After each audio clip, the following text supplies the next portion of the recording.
and I already did my clearance. I'm gonna crack you back, okay? Okay? But a lot of times you should really say why you're doing it. Now try other techniques, not really working. I need something a little bit more aggressive, okay? Okay. Number one, he needs to scoot as close to me as possible. Scoot towards me. Right? Can you go that way towards the middle? If he's in the middle, I'm like this. I have no force. So scoot to the side as much as possible. Alright? Okay? So I explained the procedure. Right? I got consent. Okay? Now I'm gonna cross his arms nice and tight. Okay? Oh, I've got to stay here. Yeah, you have to bend the knees. You have to bend the knees.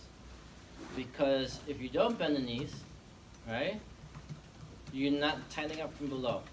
Because when you do this, what are you tightening? The thoracolumbar fascia. By tightening the thoracolumbar fascia, you are now blocking out motion from below. Okay? So this is phase one, positioning. Okay? So always do like a bottom to top approach. Knees bent, scoot towards me, over here. Okay? Now, what I have to do is get my hand underneath to fix the bottom segment. When I'm doing this, right, I'm doing this pistol grip. Right. Oh, can you go the legs, please? Yeah. So when I'm doing this, all right, the spinal process goes in the middle, transverse process here, transverse process here. All right? SP, TP, PP. All right? So all the person's weight is going on your hand. Me, I don't like that. So that's why when I do it, I hold a pen so my fingers don't get crushed. Okay? All right? So now, I'm going to roll him towards me. When I roll him towards me, the patient's going to feel like they're going to fall forward. So that's why you see my thigh is on the table here. Just roll towards me so the patient feels safe. Okay? Then, the segment you found in sitting, find it again. How are you going to do that? You can either mark with a pen. When somebody's fair skin, if you kind of scratch the skin a little bit, the skin turns red. It goes away, but you could use that. Right? You could count. Or what I do, you don't have to do this, but I do my rhythm assessments in here.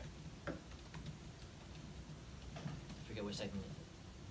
But it's a little bit more advanced, right? This is how I confirm, right? So then, my pistol grip goes on the inferior segment. So, no keys here, I'm sorry. So you were sitting here.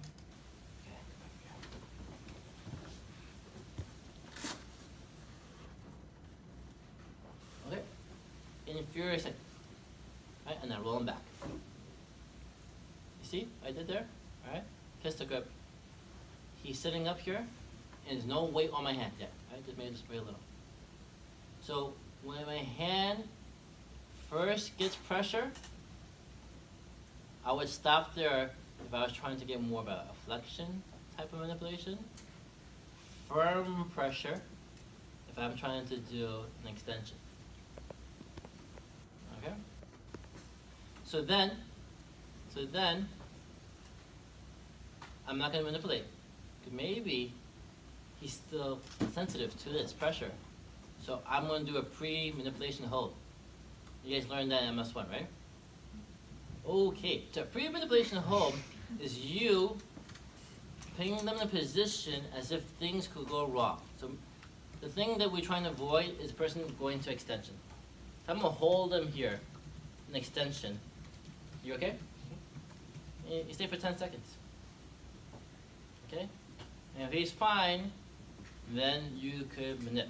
If it's not fine, you need to reposition and try again. Still not fine, you can't do the manipulation. Okay? This is your last stopgap measure before you decide whether you should do a manipulation. Alright? We clear out the disc, we clear out the osteoporosis. We got consent, but maybe he can't tolerate his position, so that's why we do the pre-manipulation hold.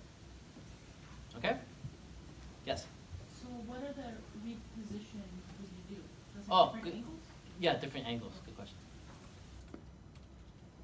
Okay, now, since you're first time learning this, right, you're gonna do mobilizations first, then manips. Okay? So when you're mobilizing, whether you're doing extension or flexion, your angle is towards the shoulder. Okay, that's the line of the facets, right? So I'm back over here again. Okay? And you see what I'm doing here? I was mobilizing him. Mobilizing him. Okay? Once you get comfortable, right? Then he breathes in. I breathe in, right? Why do I breathe in? Because you're faster with exhalation. And then the exhalation, the heel is going to relax. Okay? So breathe in. And relax. And I'm going to do a baby manipulation. See? Right? You heard it? I didn't hear it. You heard it? Yeah, he didn't hear it. Probably the table, right? Why do you do a baby one? Sometimes all they need is a baby manipulation. There's no need to go guns blazing unless you have to. Yes? When you're doing a free manipulation like hold, Yep. are you waiting 10 seconds to see if like they're just uncomfortable or Yes. do they feel Any pain where my hand is. um, Okay. The whole purpose of that is, well, suppose I do the manipulation, I slip, he goes to extension. I need to make sure he can tolerate these positions. Okay. So I'm going to do it again, a little bit more force. Now, the force I am doing is trunk flexion. Okay? It's not, look at my feet, it's not body slam, right? Okay? Now, in some schools of thought, if the men were to pick up their feet up, they would fail the test, right? If somebody's larger than you, so if they're female to a much larger guy, or a guy to a much larger guy, you can actually pick your feet up a little bit to get more power. Okay? So, I'm over here. Okay, okay, so breathe in and relax. There you go. Got it. Alright. So you see what I did right there? Right? It's in, out, like a stapler. Boom. Right? Not push. Okay? So that's the most common mistake. A lot of people will do push and move into extension. Right? So no. Stay there. Okay?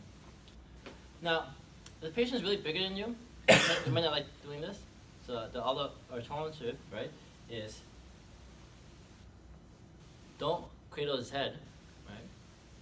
And use my goose grip, and I do this, and relax your head. See this here? It's the same thing, right? But you really have to tighten your arm. See? There's no pressure on my hands. Now firm pressure, and I can do the same technique. Okay? Okay. So, get it on up.